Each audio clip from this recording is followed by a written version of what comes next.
Just because you eat a ketogenic, low carb lifestyle does not mean that you can't enjoy decadent desserts such as cheesecake. And even when you're in a hurry, you can still have cheesecake. Today here at the farm, it is someone's birthday, and we are always in a hurry, and we don't ever have any time, it seems.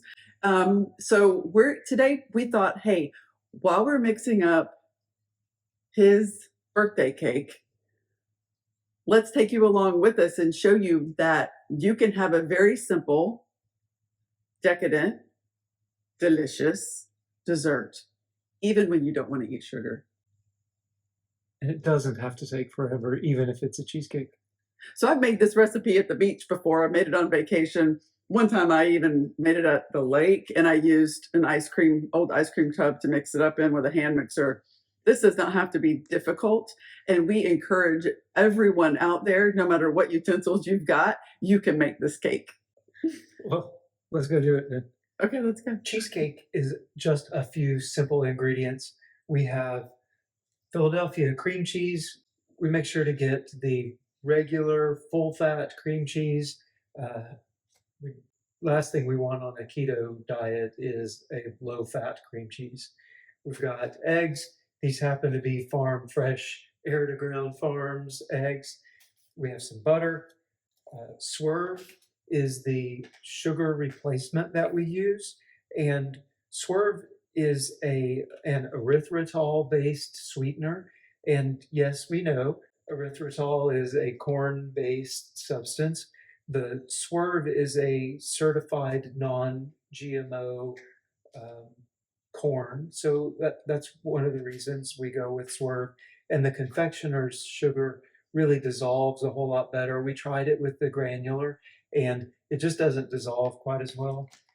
And did I mention butter? We have butter. This is, I made this butter from our raw milk, but obviously any kind of butter would work.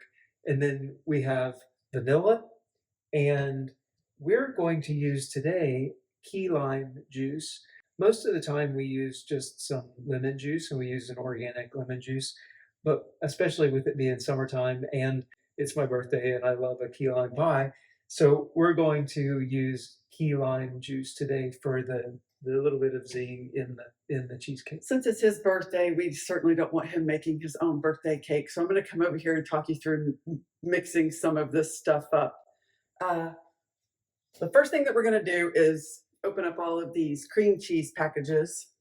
You want to come help me open up these cream cheese packages? I do. Really important part of making a cheesecake like this is to make sure that your cream cheese is softened, perhaps come to room temperature. These have been sitting out for a bit so that they would be nice and soft, so that when I start mixing them with my hand mixer, they just whip right up. We discovered this cheesecake through a friend of ours back in 2019. She was using these when she was very first started eating low carb, and we were blown away. We were like, wait, what? You're eating cheesecake? What is this?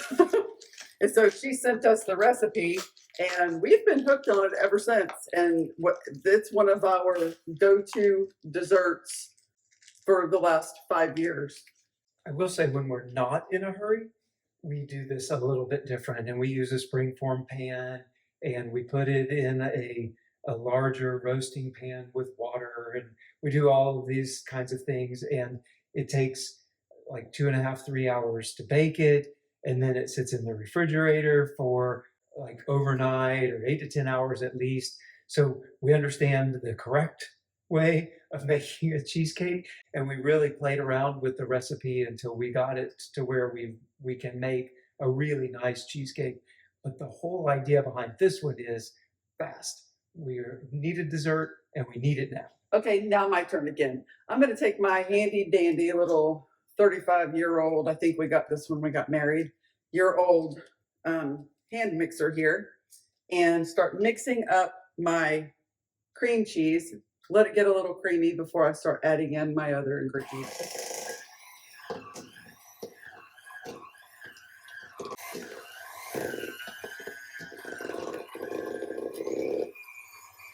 Now that I have my cream cheese all sort of mixed in together, We have found that adding our other ingredients and getting it nice and incorporated with the cream cheese, then adding the eggs so that we're not beating the eggs to death is the best way to do it.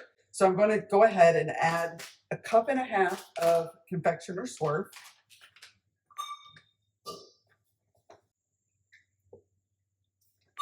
Give that a mix for a minute.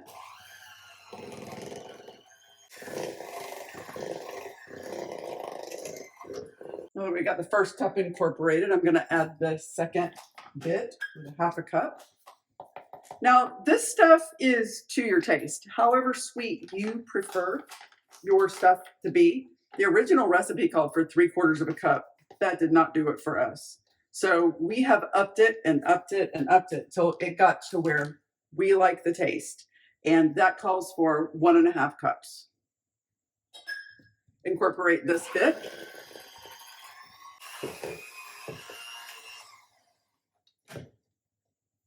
All right, time for our vanilla and some key lime juice. For the vanilla, we're going to do 1/2 tablespoon. So I'm going to guesstimate on this, and there we go. And for the key lime juice, let me give it a little shake here because it's real and some of those particles might be settled on the bottom. Okay, key lime juice, 2 tablespoons.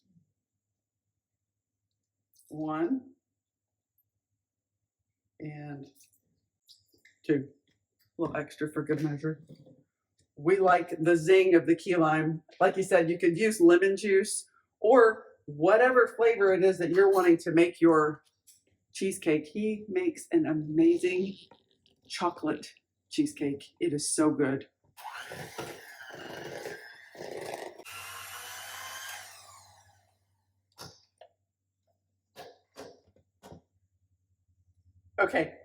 Okay, now it's time for the eggs.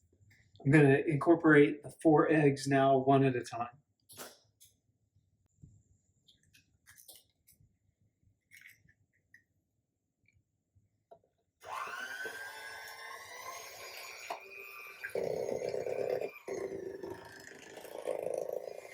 I'm going to snatch this butter and come over here right behind you and put a little butter on our pan. That's going to be our keep it from sticking grease.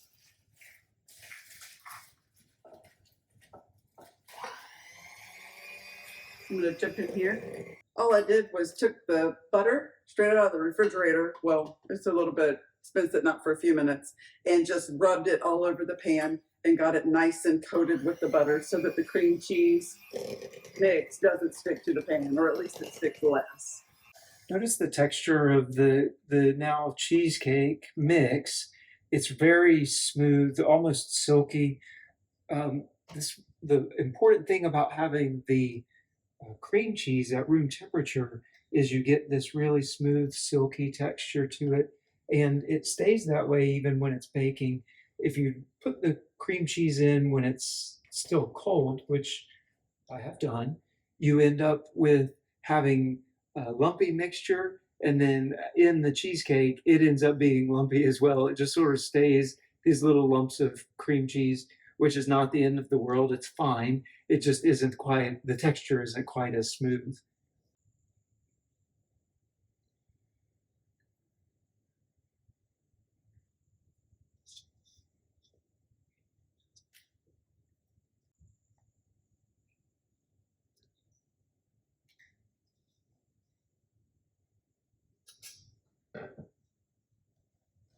Now that we have it all mixed up, basically all you want to do is give it some jiggles, spread it out, make sure everything is nice and even and pretty on top. However it is that you want it. Super simple. You could use a crust. There are recipes out there for those who are eating ketogenic diet. There are crusts out there that are made with butter and almond flour and a couple of other ingredients that you could press into the bottom of this.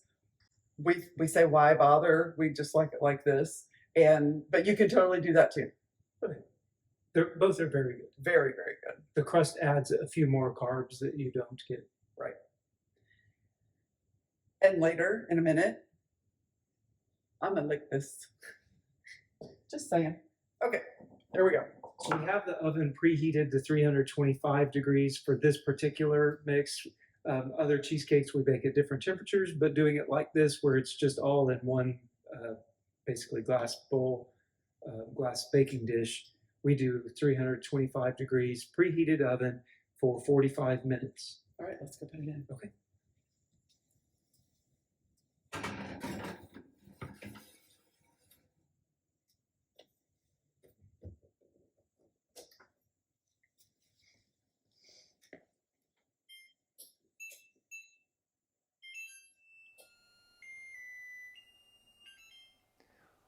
As you can hear, the timer went off. It's been 45 minutes, and I'm going to check it and see what we think.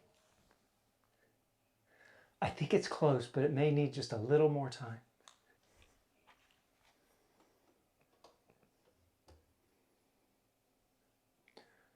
Okay, it's looking really nice. It's getting a little bit brown around the edges. The sides are puffing, but I want it to puff up just a little bit more in the middle. So I'm going to let it go another maybe 5 minutes. Okay, our extra 5 minutes has expired. Let's check it and see again.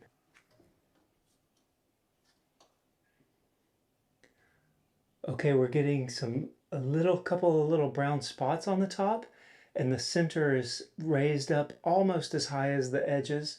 So I'm happy with it now to call it done. What we're going to do though is I'm going to turn the oven off, and we're going to crack the oven door, and we're going to leave it in there for 30 minutes. And then as soon as that 30 minutes has expired, we'll take it out. I'll first start by setting it on the countertop for just a couple of minutes, and then we'll put it straight into the refrigerator. Okay, our 30 minutes have expired. It has cooled. The areas that rose up have since settled back down. We'll set it over here and have a good look at it. Okay, we have a little bit of brown around the edge, and then a couple of brown spots on the top. It's just letting us know that it's done. You can see this consistency still looks really smooth. And what I'm going to do at this point is I'm going to take some cling wrap and put it right over the top. I'm not going to stretch it tight onto the pan. I'm actually going to lay it directly onto the cheesecake.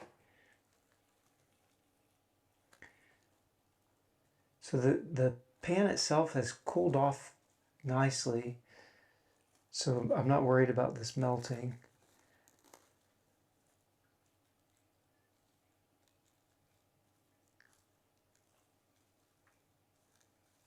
I'm laying it right down onto the cake because as I put it in the refrigerator, if we leave the air space on top of the cake, the top of the cheesecake ends up developing like a film or a crust almost. And what we found is putting the cling wrap right on top of it keeps that from happening. So we'll put it in the refrigerator. We'll let it sit there for, I don't know, a couple hours, 2 or 3 hours. You don't have to. You could serve it just like this, and we've done that before. But we'll let it sit in there for 2 or 3 hours today just because we have the time, and it will continue to set up. So I'll get it in the fridge, and then we'll let you see it as we taste it later on. Well, our cake is all cooled off, and we've taken it out of the refrigerator. And like Rich was showing you, I'm going to take this cling wrap off, and we'll be able to see that it's got a nice top to it rather than having sort of like a sticky, thick crust on it. So it doesn't stick. It comes right off. Discard. And that's what we're left with. A beautiful, quick, easy keto cheesecake. And now I think that it's time for me and our birthday boy to give this a try. Well, since it's not actually birthday cake time yet, you're going to have to wait a little longer. I am 51 and could eat my cake first, I think. You probably should. one never knows what's going to happen. Eat your cake first. Anyway, so what we're going to do is just take and cut just a couple of small pieces out and just give this a try. Let's see if it's nice and set up. It is. It's got a nice firm cheesecake texture to it. Let's see if it comes out now. If it doesn't, y'all, this is a fast situation. Who cares how pretty it comes out? Just get it out of the thing.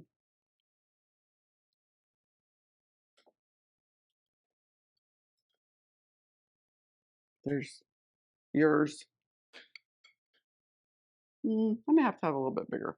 I mean, like more, because kind of broke up a little bit with this particular. Oh, it is not sticking. So that is wonderful. My butter worked. Okay. See, here you can have. How about that? Is that good? Perfect.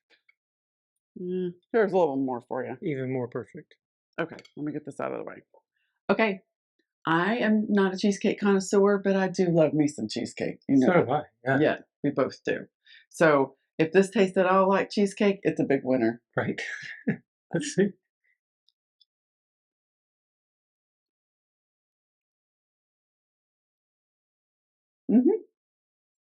Oh yeah, absolutely. The Philadelphia cream cheese, it's a ticket. You can totally get the flavor of that. What about that Swerve? It's not too sweet. Right. It has enough sweetness so that it doesn't have. Sometimes cheesecake can have just that bland, I don't know, eggy sort of flavor, and this does not have that. It's definitely sweet enough, but not too sweet. It doesn't No. give you that Swerve erythritol aftertaste or weirdness to me. No, not at all. in the And mouth. the key lime, there's enough that you can tell that there's some key lime in it, but it's not so much that it's off-putting at all. And remember, you don't have to use key lime. You could use lemon juice, or you could use other extracts to give it a completely different flavor. Yeah, maybe a little more vanilla. And the ones that we do that, we will put a granular Swerve and cinnamon sort of sprinkle on the top while we're baking it, and it gets sort of a cinnamony, sugary crust sort of on the top of it, and that's really nice too. Now remember, this was a really fast, simple recipe on purpose. There are other ways to make cheesecake. There's the hard way. Yeah. There's the slow and let it set and it turns into a beautiful, beautiful situation. Probably less crumbly than this. And it tastes really amazing. And we'll do that in the future. Okay. We'll make that cheesecake also whenever we have the time allotted to be able to put that together. But today what we wanted to show you was we can have a quick but delicious cheesecake. We're busy and it's someone's birthday, and today we get to enjoy an amazing keto dessert. Happy birthday to you. Happy birthday to him. Yay for me. It's so good. It is really good. Thank you guys for hanging out with us again today. And until next time, bye y'all. Bye.